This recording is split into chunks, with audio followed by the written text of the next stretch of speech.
أهلا بيكم في قناة كايرو جاردن، قناة الزراعة المنزلية. ده البودكاست رقم 2 لقناة كايرو جاردن. لو انت أول مرة تسمع البودكاست بتاع كايرو جاردن، أنا بتكلم فيه على الزراعة والزراعة في المنزل ورعاية النباتات. عندي قناة على اليوتيوب اسمها كايرو جاردن برضو. النهاردة هقولك ليه الزرع بتاعك بيموت، وده سؤال اتسألته كتير جدا على القناة بتاعت اليوتيوب، وناس كتير قوي بتبعت لي رسائل تقول لي أنا اشتريت زرعة والزرعة بتاعتي ماتت. السؤال ده مش سهل إن أنا أقدر أجاوبك عليه. في البداية البودكاست بتاع كايرو جاردن بيبقى مدته 25 دقيقة، فاعمل حسابك لو هتسمع البودكاست تفضي نفسك أو حط سماعة واسمع البودكاست في السكة أو في الطريق أو في البيت. البودكاست اللي فات اتكلمت على ازاي تشتري نبات، وده بمناسبة مهرجان الزهور اللي بيبقى موجود في حديقة الأورمان في الجيزة في القاهرة، وقلت لكم على نصايح مهمة جدا في الرعاية بتاعة النبات وفي اختيار النبات من المحل أو من البائع. النهاردة هجاوب على سؤال اتسألته كتير جدا، كتير قوي من الناس، ودي حاجة تجربة ناس كتير من أصدقائي وناس كتير من الناس اللي أعرفهم وبرضو من المتابعين للقناة بعتولي وقالوا لي ان انا اول ما بشتري زرعة من المحل، اول ما برجع البيت بحط زرعة عندي، باخد بالي منها، بدلها مية الصبح مثلا او بدلها مية كل يومين او كل 3 ايام، بس في النهاية برضو بتموت، بتدبل وبتموت من غير اي سبب، وانا مش عارف ايه السبب. طبعا كتير قوي من الناس بتتوقع ان لما يبعت لي سؤال زي ده انا هقدر ارد على السؤال واجاوب على طول واقول له مثلا الزرعة بتموت علشان كذا، بس اللي الناس مش واخدة بالها منه ان الموضوع اكبر من كده، وانا هشرح لكم ليه. تعال نفكر في السؤال اللي انا اتسألته، ليه الزرع بتاعي بيموت؟ طيب انا في الحالة دي معرفتش اسم الزرع او نوع الزرع، هل هو خضروات ولا زهور، هل هو صبار ولا نبات عادي، هل هو زهرة ولا نبات دائم الخضرة، هل هو شجرة فاكهة ولا شجرة كانت في الأرض، أنا معرفش. فلما بتقول الزرع بيموت ليه، دي حاجة صعب جدا إن حد يقدر يجاوب عليها. بس في حاجات لو أخدت بالك منها معظم النباتات هتعيش بسببها، بمعنى إن في حاجات عامة زي قواعد عامة لو أنت اتبعت القواعد دي الزرع بتاعتك هتعيش لأطول مدة، وده اللي أنا هناقشه معاكم في البودكاست ده. خليكم معانا. خلينا نبدأ بالنبات. أي نبات بتجيبه من أي مكان لازم تعرف أنت هتحطه فين، والسؤال ده مهم جدا لأن النبات زي أي كائن حي ليه احتياجات، زي البني آدم بالظبط ليه احتياجات. احتياجات النبات 3 حاجات: تربة، جو أو مناخ، ونور. تربة وجو ونور، ال3 حاجات دي هي اللي بتفرق ما بين ان النبات يعيش عندك او يموت. فطبعا انت قبل ما بتجيب الزرع عندك في البيت معظم الوقت انت بتشوف زرع حلوة عند محل او بتشوف زرع حلوة عند بايع وبتشتريها منه. هنا بتبدأ المشكلة. مثلا انت لو اشتريت زرعة مطلعة ورد وجميلة جدا وخدتها البيت وحطيتها عندك مثلا جنب السرير او جنب التلفزيون او في المطبخ، ممكن الزرعة دي تكون زرعة شمس ما بتعرفش تعيش في الظل. طبعا الزرعة دي مهما اديت لها مية أو مهما اديت لها اهتمام ومهما اديت لها عناية، حاجة من الأساسيات عندها وهي احتياجها للنور ما بقتش موجودة، وده أدى إلى أن النبات عندك بيبدأ يحس بنقص في النور. فطبعا العمليات بتاعة الحياة بتاعة الزرعة ما بتكتملش، فالزرعة بتموت، وده سبب شائع جدا. والسبب في موت النبات هنا هو عدم معرفة الظروف المناسبة لحياة الزرعة دي. ندخل في حاجة تانية، ساعات كتير جدا بتبقى عارف وبتسأل البياع تقول له هل الزرعة دي مناسبة ان انا احطها في البلكونة؟ البياع بيقولك مناسبة، فبتشتري الزرعة. في معظم الوقت بعد ما بتجيب الزرعة دي بتحس ان هي خايف عليها، بترتبط بيها عاطفيا، بتقول الزرعة دي بتاعتي، وساعات في ناس بتسمي الزرعة، ويبدأ بقى كل يوم بياخد باله من الزرعة وبيديلها مية وبياخد باله منها وبيلمعها. طبعا كل الكلام ده مهم جدا وحلو قوي لو بتاخد بالك من حيوان مثلا أو من كلب، لكن الزرعة ليها احتياجات مختلفة. الزرعة مش زي الحيوان، الزرعة بتحتاج احتياجات مناسبة ليها فقط. زي البني آدم، ما ينفعش عشان انت بتحب أكل معين تفضل تاكله كل يوم لغاية لما بطنك تتملي، ما ينفعش. تعال نرجع السيناريو ده من الأول. انت اشتريت دلوقتي زرعة من عند البياع وقالك ان الزرعة دي بتحب النور. أخدت الزرعة ورجعت البيت وحطيتها في البلكونة. فعلا دي أول حاجة صح، انت كده حطيتها في مكانها المناسب واحتياجاتها من النور نعمل عليها علامة صح، ممتاز. نيجي لاهتمامك بيها، بتديلها كل يوم مية.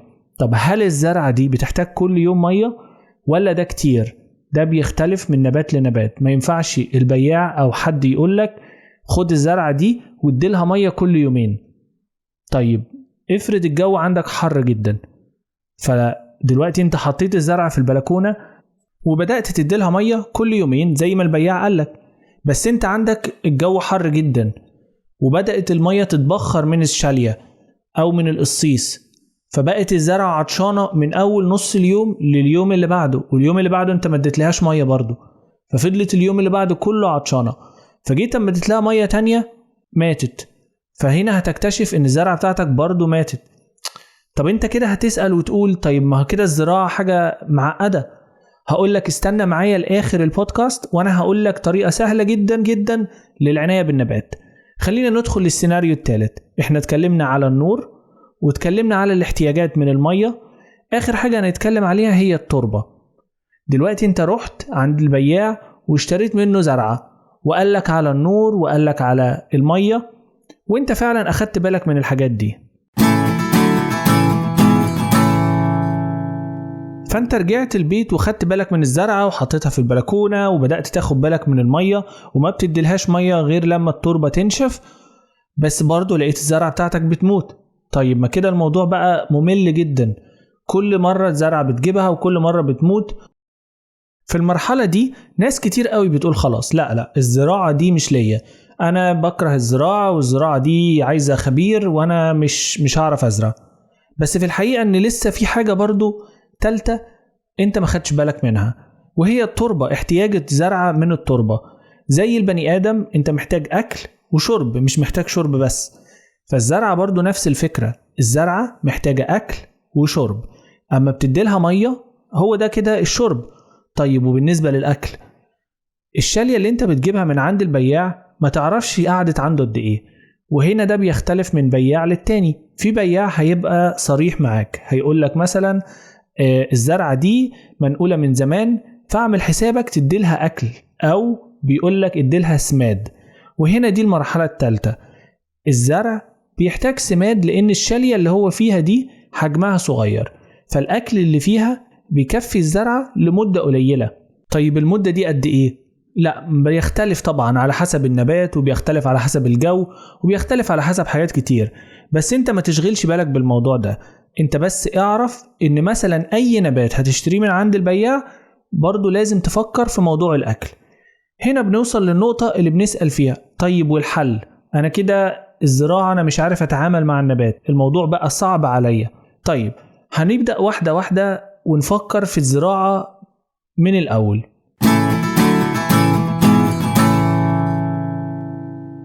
دلوقتي انا هبدأ اقولك ايه النصايح اللي تنفع تتعمل مع كل الزرع علشان تخلي بالك ان الزرع بتاعك ما يموتش.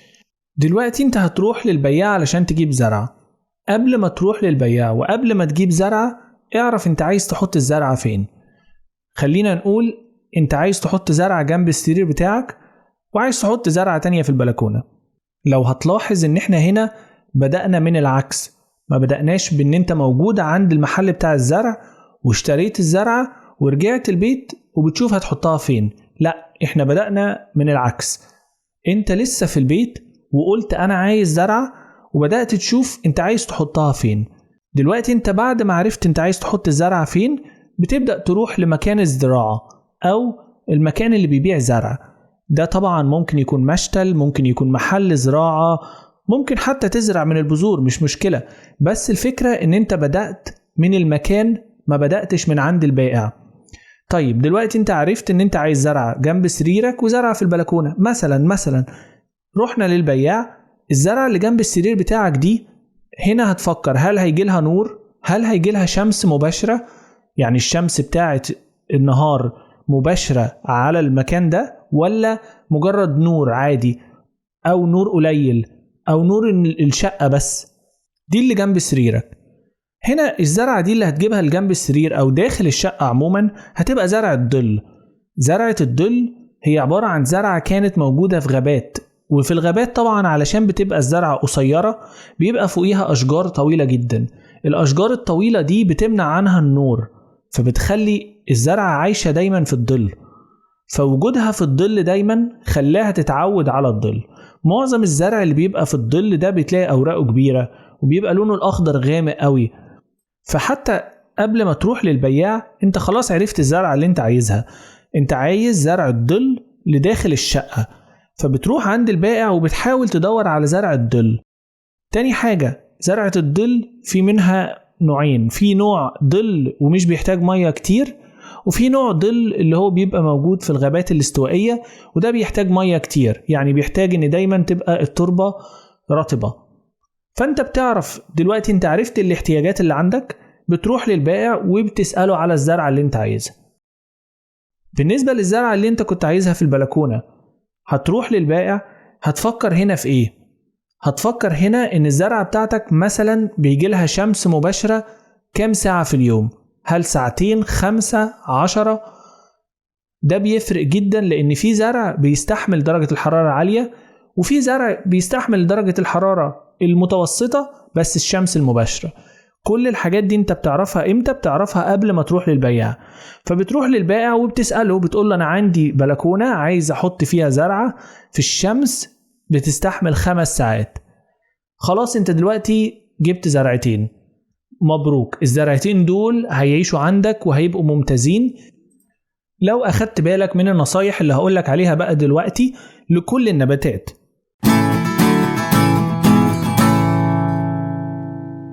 دلوقتي انت عندك زرعتين، واحدة في البلكونة وواحدة جنب الشقة. طبعا انت ممكن يكون عندك اكتر من كده، انا بدي بس مثال. معظم الزرع بيحب دايما ان انت تبقى عارف هو احتياجاته ايه. خلينا دايما نرجع لنفس النقطة، احتياجات الزرع ايه. زي بالظبط لو اشتريت عندك او جبت عندك في البيت كلب او قطة، ما ينفعش تأكلها بمزاجك، انت لازم تأكلها بمزاجها هي. فالزرعة اللي انت جبتها دلوقتي وحطيتها عندك في البلكونة او في الأوضة ليها احتياجات. اول حاجة النور، احنا عرفنا النور خلاص وحافظنا عليه، لو هي شمس بنحطها في الشمس، لو ظل بنحطها في الظل. وتاني حاجة قلنا عليها المية، لو الزرعة بتحب مية كتير بنديلها المية الكتير. بس تعرف قاعدة عامة ان كل الزرع مش بيحب دايما يبقى عايش جوه المية، غير النباتات المائية ودي قصة تانية. بس معظم الزرع اللي انت بتشتريه من مشتل في بلدك مش بيحتاج المية ان هو يبقى عايم جوه مية. فدي قاعدة عامة لازم تعرفها. في أنواع من الزرع زي مثلا زهور الجهنمية وزي الصبارات بأنواعها، دول مش بيحبوا مية خالص، دول بيحبوا مية لما يعطشوا خالص. حتى في ناس، وفي سر كل اللي بيعملوا زهور الجهنمية أو بيربوا زرعة الجهنمية اللي هي البوجنفيليا عارفينه، وهو إن أنت كل ما تعطش البوجنفيليا بتطلع ورد، وبعد فترة العطش دي بتديلها مية بترجع تزهر تاني وبترجع تبقى ممتازة. طيب نرجع للنقطة بتاعة الأسمدة أو الأكل بتاع النبات. زي ما قلنا إن النباتات بتحتاج مية وبتحتاج غذاء، الغذاء هنا بيختلف. في أنواع زرع بتبقى محتاجة دايما غذاء، زي بالظبط الخضروات. كل الخضروات بأنواعها محتاجة دايما إن هي تتغذى. ليه بتحتاج إن هي تتغذى؟ لأن هي بتنتج ثمرة، الثمرة ديت محتاجة أكل ومحتاجة إن حد يهتم بيها. لكن مثلا خلينا نتكلم على الحاجات الصحراوية زي الصبارات بأنواعها، كل أنواع الصبارات بما فيهم الألوفيرا، بما فيهم كل أنواع الصبارات، هل هي بتنتج ثمرة مثلا؟ لا، الصبارات جواها نفسها زي جل كده أو جواها مية، فهي جواها الغذاء بتاعها وجواها المية بتاعتها، محتاجة منك بس إنك تسيبها في حالها. ما تديلاش مية مثلا غير يا كل شهر مثلا أو كل مثلا 4 أسابيع 3 أسابيع. لكن الثمر زي الخضروات كلها، لا دي عايزة منك سماد. طيب ندخل في السماد. السماد في أنواع كتير قوي. معظم الزرع، خلينا نتكلم قاعدة عامة، أي زرعة هتجيبها من أي بياع في أي وقت هتحتاج منك سماد، إلا لو كنت بره الدول العربية. يعني خلينا نتكلم على الدول الأجنبية أو أوروبا في الآخر خالص بتاع البودكاست. دلوقتي هنتكلم في الدول العربية.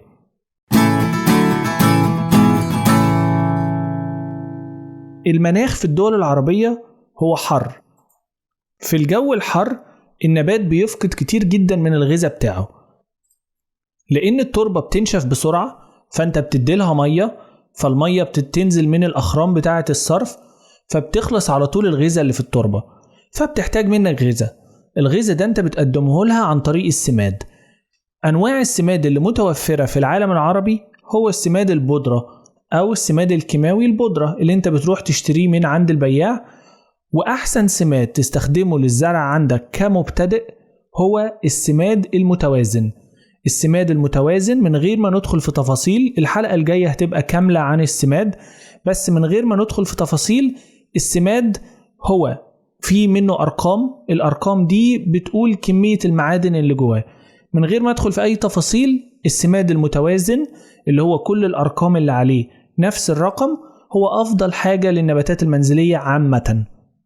خلاص اتفقنا ان السماد الكيماوي المتوازن ممتاز. وهنا نرجع لنقطة الكيماوي. الكيماوي هنا مش معناها حاجة وحشة للزرع أو حاجة هتضر النبات بتاعك، وإلا ما كانوش يبيعوه، لأن لو بيبيع حاجة سامة مثلا أو حاجة ضارة بالنباتات ما أعتقدش إن هي هتبقى متوفرة بالسهولة دي. المشكلة مع السماد الكيماوي ظهرت من غش السماد مش من السماد نفسه. وبرضه هنا هنرجع لنقطة تانية، هل انت بتدي السماد ده لخضروات ولا الزرعة في البيت زرعة زينة؟ لو بتدي لزرعة زينة مش فارقة بقى هل هو نوعه كويس او مش كويس، لكن لو بتدي له خضار لازم يكون حتى لو سماد كيماوي من مصدر كويس، يعني من شركة كويسة. يعني السماد اللي بتشتريه عليه ليبل او عليه كتابة بتقول مصدر الشركة فين وتاريخ الانتاج وتاريخ الانتهاء وكل الحاجات دي. طيب في ناس بتقول لا أنا عايزة أدخل في حاجة مش كيماوية، حاجة عضوية. الحاجات العضوية أو الأورجانيك هي عبارة عن مخلفات مثلا الطيور أو مخلفات الحيوانات. طبعا لو أنت عايش في القاهرة أو في المدينة بالنسبة لك بيبقى صعب أوي تجيب الحاجات دي، بس الأفضل لك لو نبات منزلي هات سماد متوازن من أي محل زراعي من شركة مكتوب عليه اسم شركة أو حاجة واستخدمه. بيبقى اللي بيدوب ده بتحط معلقة في لتر مية وبتديه للزرعة بتاعتك كل شهر. بالنسبة للسماد العضوي، لو عرفت توصل للسماد العضوي بتجيبه بتمزجه مع التربة وهو بيبدأ يتحلل حبة حبة، يعني مش أول ما هتحطه زي السماد الكيماوي هيدي تأثير، لا بياخد شوية وقت. طيب إيه اللي هيحصل للزرع لو أنت مدتلوش الغذاء بتاعه؟ كتير جدا من الأعراض ممكن تبدأ تظهر على الزرعة بتاعتك. مثلا الزرعة ممكن تبدأ تصفر، يبقى لونها أصفر، ممكن كمان تدبل من غير سبب، ممكن الورق بتاعها يسود، ممكن الورق بتاعها يطلع صغير، ودي أكتر حاجة بتظهر عندك. يعني ناس كتير كانت بتبعت لي وتقول لي مثلا أنا زارع زرعة نعناع ولكن كل الزرع الجديد بتاعها اللي لسه طالع صغير قوي وضعيف. طيب ضعيف ده معناه إن نقص غذاء، مفهوش أي مرض أو أي حاجة. لكن لو انت الصفار او اصفرار الاوراق او ان الاطراف يبقى لونها اسود، دي قصة تانية. ساعات بيبقى من قلة التغذية وساعات بيبقى اسباب تانية زي مثلا زيادة المية او قلة المية، دي اسباب برضو بتؤدي للحاجات دي. خلينا نتكلم عامة، اي زرعة هتجيبها هتاخد بالك من موضوع السماد. بالنسبة للسماد العضوي زي ما احنا اتكلمنا بتحطه بس مع التربة وبتسيبه، والأفضل لو بتزرع خضروات وهتستخدم سماد عضوي تحطه بس في التربة قبل ما تزرع البذور.